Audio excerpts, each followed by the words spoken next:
Ladies and gentlemen, few ladies and lots of gentlemen. It's a real pleasure to be here this afternoon and talk about a journey that is actually a journey that we all take, whether we want it or not. It's the digital transformation journey. Now, this is real life business. It's all about business, as I hope you'll see throughout my presentation. I titled the whole thing, is it a curse, a cure, or is it an opportunity? Well, to be frank, it's a little bit of everything. Change is never easy. Mostly humans are kind of lazy, inert. Some of them are enjoying the wild things, but in general, change is difficult and hurting. But I hope by the end of my presentation and the Q&A, I have convinced you that it's much more an opportunity and much more a cure, maybe, to some of the big problems that we are facing as a society, like aging people, elderly people, space that we are running out of, energy waste, and other things. This digital transformation, the world that we are living in right now, is influenced by a number of megatrends, if you will. And we might like them or we might not, but they're still influencing it. Information age is one of the most important ones. If you remember, in the agricultural age, the land was the asset that you dealt with. In the industrial age, it was machinery and capital and manpower that you dealt with. We are actually entering the information age, where the raw material that's fueling everything is data. Now, data and information has something which is very, very different in the characteristic from all the others. If you take, let's take this screen, right? This is industrial age stuff. If we try to share it between you and me, well, we have to make a choice. It's mine or is it yours, right? We can be very innovative and say, you take half, I take half. Well, we have two halves, but actually we have 2 times nothing. When we find that out, we put it back together again, well, we still have nothing. Now, information is completely different. If I have an information, I give it to you, I still have it, you have it. You all immediately enrich it. You can't do anything about it. You will enrich it with your experience. When we put it back together, we have more than we had before. And that's also the basis of a lot of things like the sharing economy. Technology, as you will see, has had huge advances. Moore's law is still there. There's discussion whether Moore's law is flattening out, basically everything in technology becoming twice as fast for half the price every 18 months. And when I was a young graduate student, there was the so-called T1 link. 1.5 megabyte transatlantic costed millions a month. Well, if you have 1.5 megabit to your phone right now, you think it's slow, right? And it's affordable. You're not paying millions for it. If you look at when I was a young engineer and salesman at IBM, 1 gigabyte was $1 million US. There was times the US dollar was worth something, right? Today, you have an iPhone, and you say, well, that's 64, 128 gigabytes on it, and it's $1,000. So these are changing the way that we go, and this is a basic of digitization. But there are also other things like instant gratification. People want it now, okay? If they don't see it, they go somewhere else. We don't have an attention span that's a lot. Consumers are driving the things, and it's not the product that is invented by a company is driving the consumer. It's predominantly the other way around. Social media, it gives an enormous amount of transparency, but it's also creating cures to things like AIDS. This is how it was done. It was forbidden for pharmaceutical companies to do that. Patients got together and said, well, I'm taking 2 pills in the morning from the red ones and 2 blue ones in the month, and that's how it affects. Basically crowdsourcing medical research. And that has also an effect on disintegrating and reintegrating supply chains. And we'll see that this is transforming basically the way we live, the companies and businesses are set up and working. It's an interesting book by Clayton Christensen, one of the acclaimed Harvard business professors, and I had actually the ultimate pleasure that he explained this to me. Having worked for IBM for a number of times, the upper line is the mainframe. But it's also actually the furnace of big, huge, capital-intensive things, but it's also something like Kodak. The best thing that you can have, the best film, was so much superior to anything else. And then there's this really crappy technology coming up, like mini computers. Well, we thought at IBM, I was one of the real guys, water-cooled. We said, it's a toy store. That's the same that Kodak said when they saw this. This is actually Kodak-owned, Kodak patented the first digital camera. The real size is about this. They said, it's crap. We just have the most beautiful films that exist, the best product. And it was so far superior. The difference was that the tangent, the slope of the digital is according to Moore's law. And in 2012, when actually Kodak declared bankruptcy, Instagram was sold for $1 billion. Today, they think it's about 30 billion worth. So that's what we have to face. This change is also accelerating. If you think of how long did it take that light was, when the bulb was invented, that it was basically available to everybody. How long did it take for telephones, for radios, for TV? This time is getting shorter and shorter and shorter. How long did it take mobile telephony or mobile phones and PDAs? This is getting shorter and shorter and shorter, and the number of the instances is going up exponentially as well. What we had on the video, 200 billion intelligent devices. Actually, I believe, this is the official number, actually I believe there are much more. If you look at your own car, there are probably hundreds of intelligent devices in there. They're all emitting data. They're all doing something. They're all orchestrating things. We are seeing the advent of personalized medicine. Pills with nanotechnology that you swallow, and that's also changing the way that the whole pharmaceutical world and the whole pharmaceutical business is being conducted. Today you go, you pay 100 euros for 10 pills or for 100 pills or whatever, then you go away, you take them, you don't take them, you feel better. Well, who cares? You paid. The whole industry is changing in outcome-based payments. So you will go there, they will say, okay, this is the pill. Some of them is really personalized, taking a little bits of your genome. You take it, you don't pay. They are going to enter a contract, a digital contract with you, measuring your health, measuring whether you take it or not take it, etc., fueling their research, but also indicating the payment mechanism behind it. So you only pay once you get well.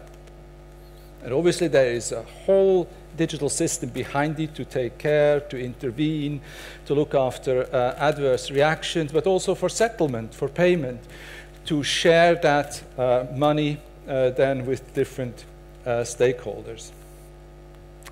This is another one we talked about. This is the water-cooled thing. IBM, $60 billion company, wanted to go to the $100 billion company. DEC at that time made less turnover, then IBM had profits. Again, toy store. But they were on a different tangent. The next wave that came was even more digital. It was software. Still, Bill Gates, well, convicted thief or not, fair or not, still the richest man in the world, donating a lot for good deeds. The next platform that came was, well, iTunes. iTunes actually changed the music industry. You could buy the music before, and I have a chart of that a little later on. The next thing was the PDA. Funnily enough, the App Store was the big changer of things. And the simplicity of using it actually was the first complete ecosystem. The apps are not belonging to Apple. They're making money off it. And then whole new industries are coming up. Who heard about Alibaba? Okay, well, like about half of you. Remember Alibaba?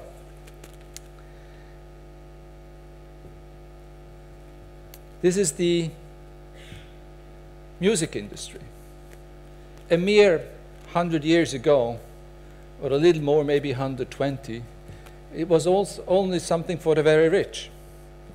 So either you had to pay a lot to go to a concert, and you were not allowed in if you were not rich, or you had your private musicians at home. Then technology came and invented the vinyl, very hard disc. Then the format changed, it became digital.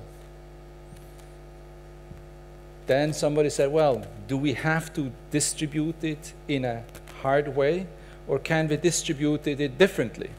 So Napster came up. Obviously that was shut down because it was illegal. But there was a legal version of it, which is called iTunes. But today, well, who buys something on iTunes? You can stream it for free, almost, on Spotify. $10, and you don't have to listen to radio, you listen to what you want. Look at another industry which is also taken on, first of all, by itself, and then by its enemies. American Airlines, everybody knows the airline industry. Biggest, strongest, most revered airline company in the 90s. Well, actually, they were not making a lot of money. But they had something which was called Sabre. It's their airline reservation system. Now, what did they do with it? They said, well, this has been so expensive, not everybody can afford it. Why can't we use this as a weapon?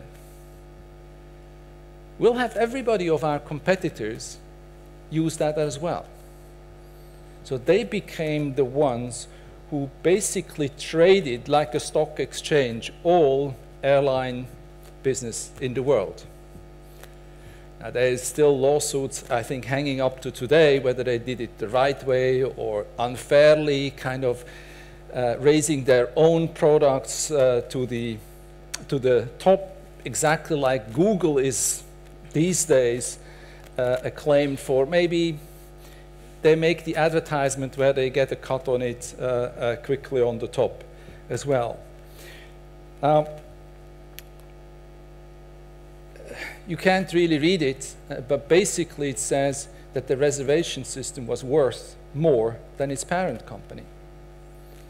So this platform that was created by themselves was actually generating the wealth, the value. Obviously, then other people came and said, well, we can't have the Americans have it all, right? So then the Europeans came with Amadeus and Galileo and replicated that. So it became an industry by itself to make airline reservations. And they were actually backwards dictating the profits and the costs of the airlines. Now, why is that so interesting? Because if you travel somewhere, there's another platform. Booking.com, right? And if you can read it, Saber's actual market capitalization is 7.7 billion euros. The guy who was controlling the customer front end is 65 billion. Not euros, dollars, sorry. And they came out of saying, well, can we do a web page for hotels? Now they have basically backwards integrated the complete travel industry, because if you go somewhere, you go to Nice in southern France, they will ask you, is it on business, is it on pleasure? Oh, it's on pleasure, so they give you different things. So you want to have a massage, flowers for your wife, something, you know, a nice dinner there. So they actually integrate everything as a complete platform in front of you, and they don't own all these businesses. And oh, by the way, they also dictate the prices of the whole travel going down there. There are other things then came up, like on Amadeus, etc. That's Trivago, like the platform of platforms, because there's not only one Booking.com in the world, there's HRS and a few others. And then let's compare, let's try to get even closer to that. And then comes Alibaba. Again, if you look at Alibaba, they're floated 179 billion US dollars. Actually, it's only 10% of the company that's been floated. Interestingly enough, it's not the airlines. It's always a side entrant. It's not United Airlines killing American. It's their offspring. It's somebody coming out of the back. Nothing to lose. Biggest, basically, online retail store in the world, saying, okay, we can do that too, because we have the scale, we have the systems, and they are starting to control what Booking.com does. So basically, those who are able to connect the dots, to connect all these bits and pieces, to orchestrate a composite product or service in front of a customer need, they are the winners. You can look at this, what Alibaba basically does is the third largest bank in China, probably one of the top 10 banks in the world with Alipay. Now they are also much more efficient. Digital businesses, they just don't think that the traditional way is granted. They are by a factor of 10x or 1,000x different. They're not fiddling with 10% more or less or squeeze this and all that. They just think by orders of magnitude differently. These charts are coming out of the telecommunications industry. On the left side, you can imagine a telco. I can say which one it is. Probably you have never heard of it, or it's called Etisalat.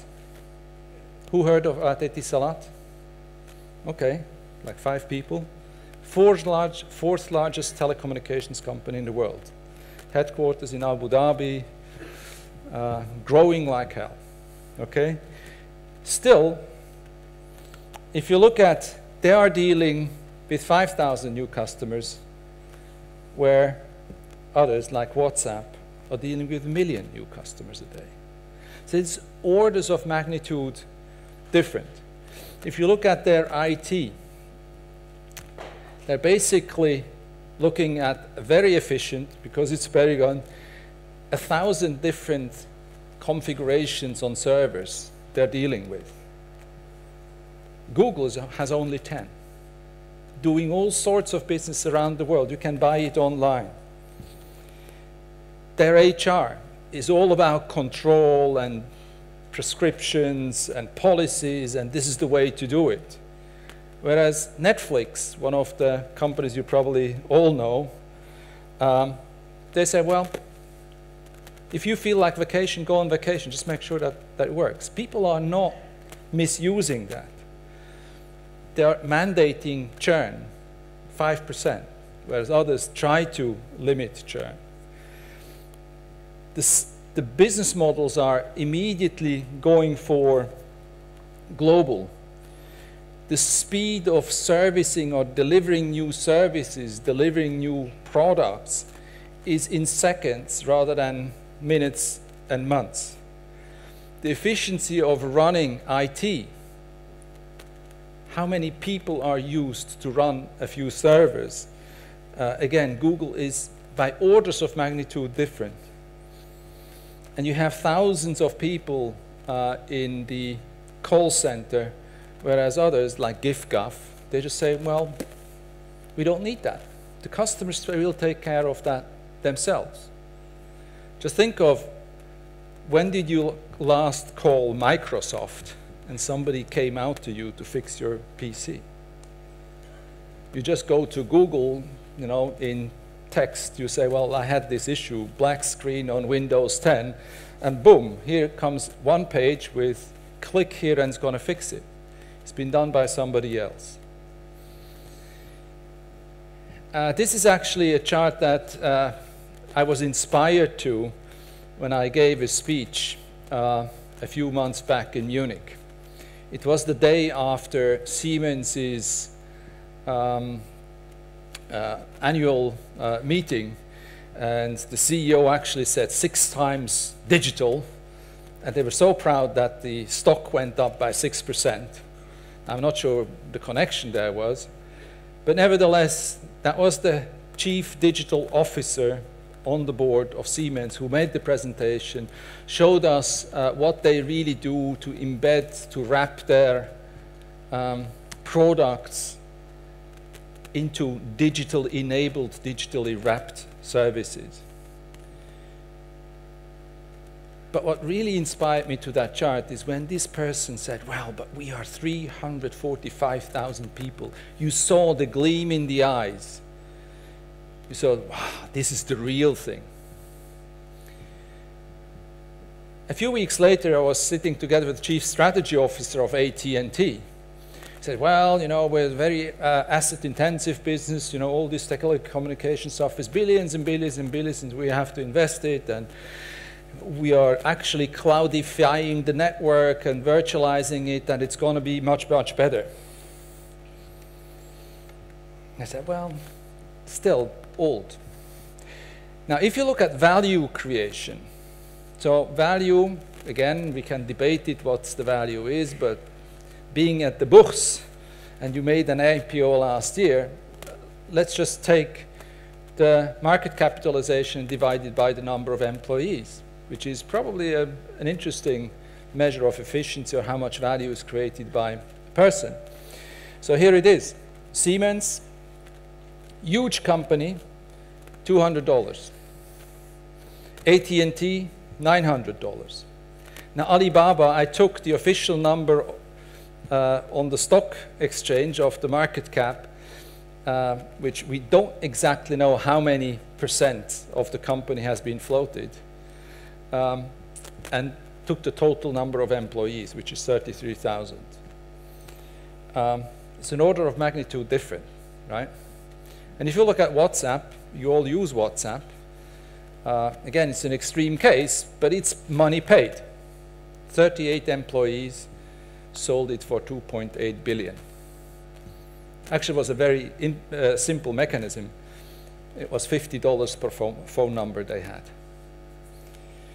Now, I leave it to you. This is how SPIE looks. Now, can you create real new business with that also in a hybrid world? Who heard about Singles Day? I'm not asking whether you're single or... Okay. No, nobody. Now, Singles Day was invented by Alibaba. It's on November 11th. And the principle is very simple. Is if you're in a partnership of sorts, you have Valentine's Day. So you have to buy flowers, take your partner out, buy presents, whatever. Whether you feel like it or not, basically society has pushed you to do that, because otherwise, well, you will be told off or feel bad. Now they said, well, why don't we just do the same thing for singles? Now what do singles do? they buy something for themselves. On one day, they said, okay, November 11th, this is for the Germans, that's obviously when Fasnacht starts. But for them, it's real. What do you think how much additional revenue they generated on that one day? Ta-ta, here it is. 14.3 billion. 2.8 billion in the first hour. Now, if you look at their revenues, it's actually on top.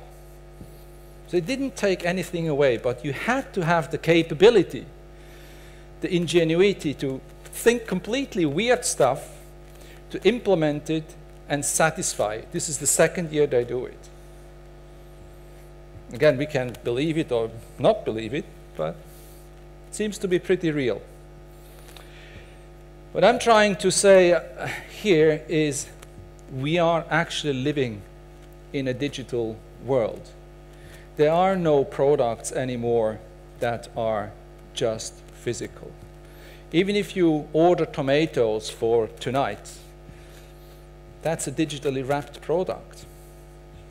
Your need is, I want to have a tomato mozzarella salad tonight, and your customer experience, the customer process, the composition of all these services goes from, well, I take my phone, I'm sitting on the train, going back, or in the traffic jam, I'm ordering it, it is going to be delivered to a certain point, what is the quality of it, etc. So it spans all that, and you're not owning all of this. So you're actually going into a shared and composite economy. This is a chart from the TM Forum. This is our mantra. Everything that can be digitized will be. Somehow. Somebody's going to do it. Now, this bottom layer there is a very important one because our roots are in the telecommunications industry, and it's good news for the telecoms or the digital service providers because that's a platform. This is like a Lego backplate where all these other industries and services are plugged on. Now just start think, please, about your own company. Do you have this kind of platform? Do you have a lot of these offers that you can mix and match? And I believe you have a lot. But do you have the capability to do it on demand, on the will, in front of your customers? Now here's the chart, which I had a chat with Gauthier over lunch, and I thought he'd seen this chart. I said digitalization will be three things. And please don't think of it is one thing and it's a defined thing. It has these angles, and there's obviously a lot of boundaries and flurries and difficult other things to go with it. So you can either use it to really get closer to your customer, to be at the demand of your customer, at the necessity of a service. And that's going to be composed between a lot of physical and digital things. A lot of things that you will produce yourself, but also your competition is producing. So the question is, where are you on that food chain? Are you the Booking.com that's controlling even the flowers into your hotel room while you're not producing flowers? Or are you the flower shop who is at the mercy of, well, is this person traveling on business or not, and who is making the price for my flowers? On the lower end, you see, well, how can we gain efficiency? How can we gain efficiency in our company through the use of digital technologies? Have you put your IT into the cloud? I've been there. I've been the CIO. It's just so painful. Why? Because I'm an old fart. I'm proud. You know, at Deutsche Telekom, IT budget 5.2 billion euros a year, 18,000 people working for me. And still, we are extremely efficient, but not the most efficient in the world. There are other companies like Google who are much more efficient. They are more standardized. So when I was a Swiss Life, again, very much slow, we just say Forget it. We give everything to Microsoft.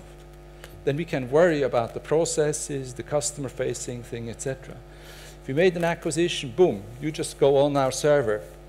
It's actually like dragging and dropping a mouse on the screen. You buy more services. It's flexibility. It's on demand of these services. So don't reinvent. So if you're still out there and thinking, well, data center is a good thing, rethink. Because somebody else is out there who's in a completely different point on the synergy curve, on the S curve.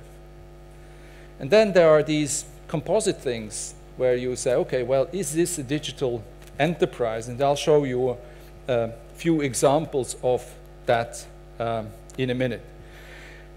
We've seen that. This is one from Accenture. Just took it because it's from the insurance industry. I mean, it is more business if you do that. The market caps are going up. There is more profit. There is more business. It's undeniable across all the industries. Now, if you say, well, I just want to get in front of my customer, and a lot of them say, well, this is either an app or is a portal. We'll just do everything, self-service. Don't need people anymore. In Swiss Life, we had 35,000 tied agents and brokers and own employees, financial advisors. Now, we started to implement that. They were scared like hell. They said, well, these guys, they just want to get rid of us. Actually, we did not get rid of them. We just made their lives much more better, and they made more money in the end. The average customer interaction of an agent, and we can go into any depth of that, was 1.3 customer interactions per day. Enabling them with this digital service, multi-channel, omni-channel, hybrid, over the portal, video embedded service, etc., and so on and so forth, raised it, first of all, to the time the customer wanted, in the day, over the weekend, whatever, matched it with the time that was allocated on the iPhone by the broker or the agent. Said, I'm available on Sunday morning, so these are my skills. Somebody wanted these skills. You could match, like Parship. So they went from 1.3 to 5 customer interactions, and they made much more business. And obviously, people who are on commission, that fills their back pockets, and it fills the back pockets of the company. But if you think that's enough, you can do the same, obviously. It's not. This is by far not enough. So think of this young man. Snowboarder, fantastic. Sorry, I'm Swiss, so I like that, but probably a lot of you can relate to this as well. He's been boarding a long day, and it's kind of getting a bit tired. And he stands up there and says, well, I'm not sure about the next run. I want to take insurance out for this last run of the day. It's insurance on demand, right? So what does he do? He's actually taking his iPhone, putting his gloves off, opening it up and said, well, insurance on demand. Or insure my run, whatever. Now, probably about 10 seconds time, or maybe 15, then he puts on his gloves again and he says, well, this is no good. But actually, their insurances, they are capturing that. They come back and say, well, we have to find out a few things about this young man, right? First of all, is he standing up on the hill? Is his leg broken or not? Is he still moving? How difficult is the run he wants to take? What is his skiing skills, etc.? Again, 10 seconds. The only question they ask him is not the self-declaration, fill in these 15 pages of a form, which is obviously ridiculous. They will ask him, can we access the data on your mobile, please, for 10 seconds? And he says, okay.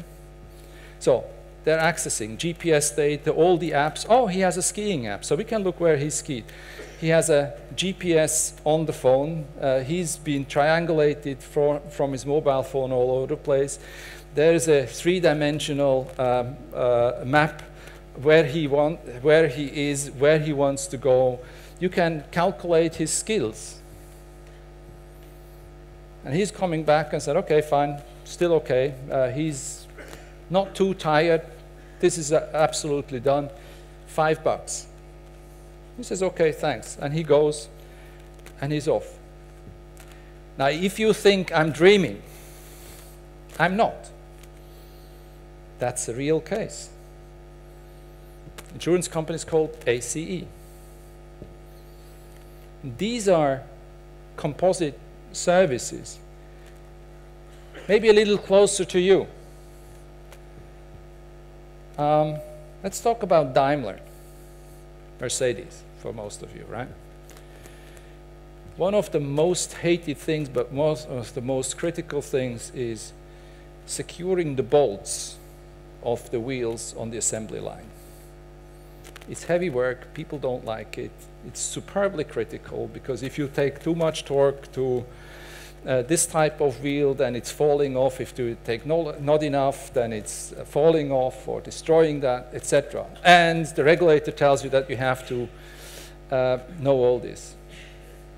So actually they've basically, now these were a few workers who got together, blue-collar workers, who said, why don't we just tag all these components, right? So we know which car is coming, we know which wheels are going on, they are actually tagged by RFIDs. The torque converter is counted, the screw, the bolt, the nut is bolted. So basically, it checks everything. They just go there and say, and it's going back into the database. To put the whole assembly line together like that was an additional 1 million. They saved 15 million in 1 year, and the workers are really happy because the most scrappy work they had has gone. It's been much more easy than it has been before. And there's a lot of that happening with augmented reality. So it's not just about advertising. So you look through your phone and you see Louis Vuitton, and then, oh, okay, I can have this handbag for 20% off, or I can have a free burger if I go to McDonald's. This is a lot that is applied here, where you basically have a knowledge base of all the skills and all the experience of your workers that can be applied there, and then under difficult conditions with this multimedia intervention can be displayed. Well, this is how you do it, etc. I've seen some pictures of your colleagues up on these masts. If the guy doesn't exactly know what to do, I mean, what does he do? Does he come down, drive home, etc., at an extreme case? Or is he just going back to a database where all the knowledge of his colleagues is there and can be monetized? So we are starting to understand that individual products, individual services are kind of a thing of the past. This is about ecosystems in smart cities. I guess you have a few offerings inside smart cities. Cabling, traffic management, IT solutions, mobility solutions, building solutions, and so on and so forth. But everything is connected to everything. A sensor that's there to meter your gas utilization or your electricity utilization can be used for all sorts of other stuff.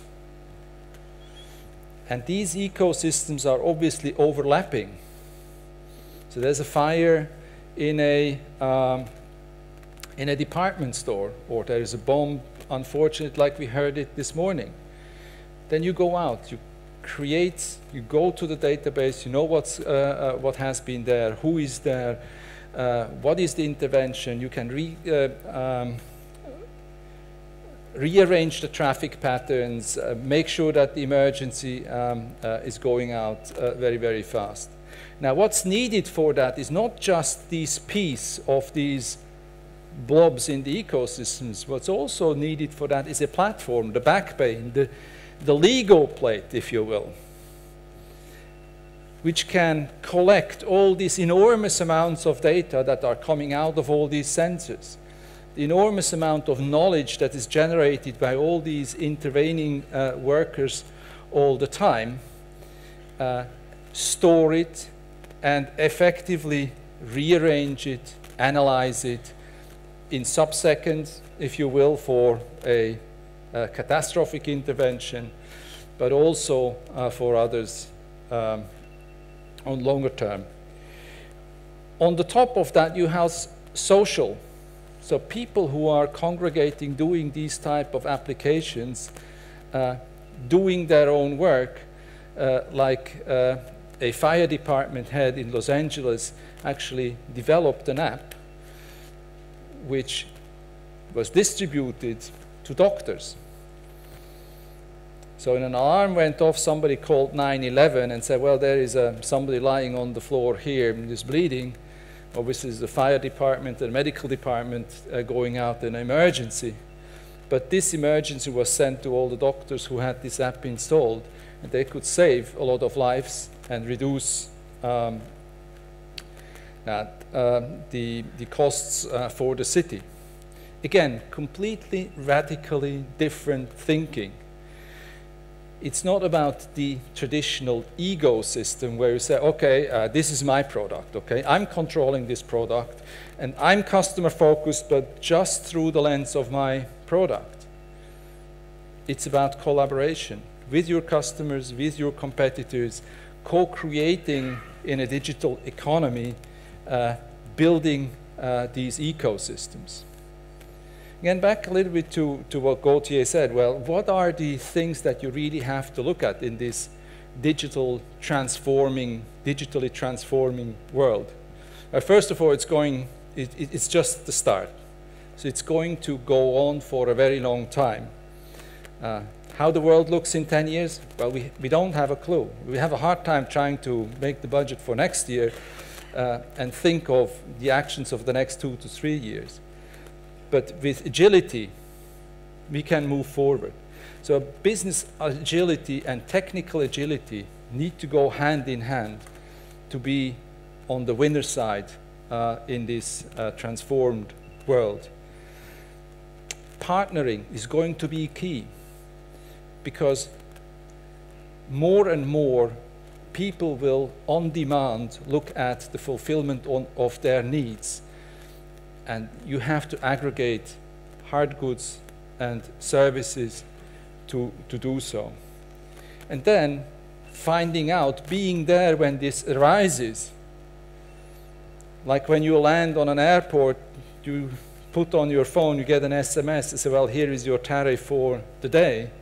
But you can do a lot of these things as well, location-based, etc. Finding out the need of these companies going forward. And you're metering this, you're analyzing it, you're looking at the experience that the customer has in a composite way. You jump from one channel to another in a transparent way, rather than asking the same questions if somebody couldn't fill in the form or wasn't satisfied on a call center.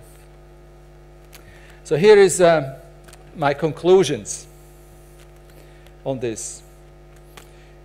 I think you don't have to have a digital strategy. You have to have a strategy how you survive, how you navigate in a digital world, in a digital business world.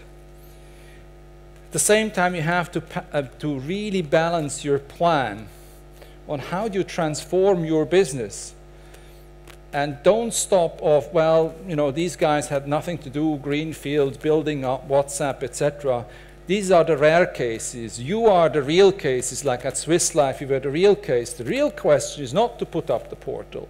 The real case is what to do with 35,000 people who are the interface to the customer, who are carrying the value of the company. How can we monetize that even more? How can we support these people to create value out of this asset? You need to build the capabilities to survive in that world. That is something that is lifelong learning. One of the really important capabilities. Partnerships in business and in technology. How do you create them on the fly? How do you do that? Be agile. You don't have the outcome yet, but you have to start. You have to be able to fail fast and then, you know, push there where you see value coming. You have to cooperate across all boundaries with your customers. The iPhone was actually co-created with customers. Android wasn't. That's why Android looks like a computer with an iPhone type of thing on top of it. The first iPhones were really there with one mantra, one design principle. There's never going to be a manual.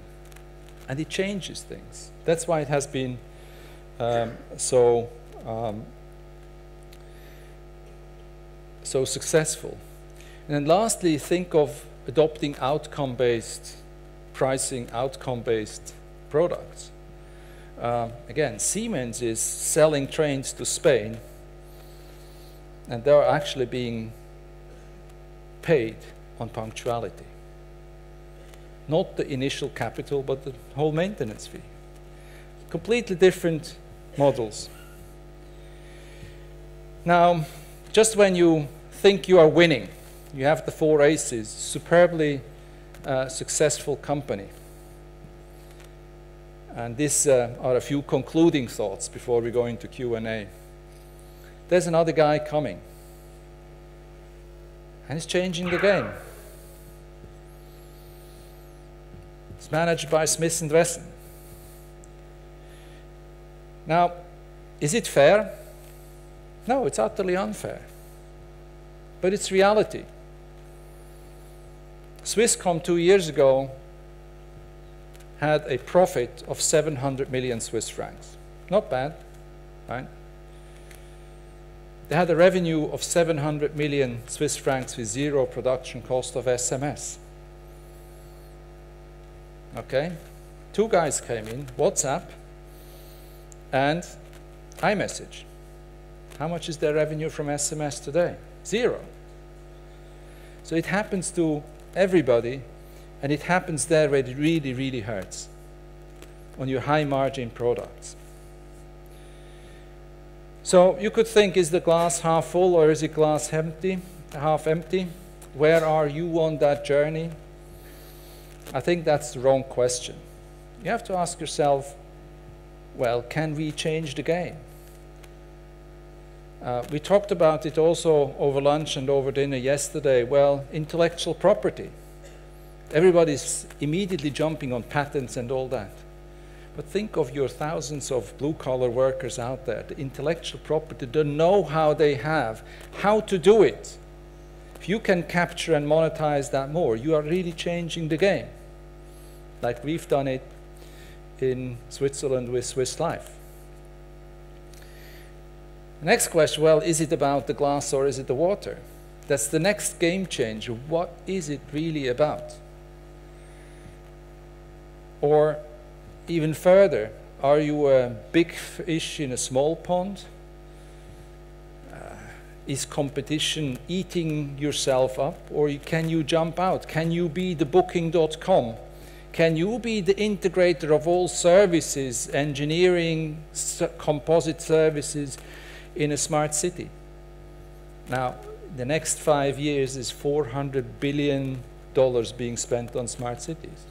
It's again a statistic that I've just taken, but there is actually ample potential in there. And then you combine it again with something new. digital tsunami, this is how it might feel. So standing still and not dealing with it is not really an option. But even if everything is moving, if you have the right skill, you can enjoy and be world champion in something that looks completely crazy, but it's possible. So with that, I thank you very much for your attention, and I hope you enjoy surfing.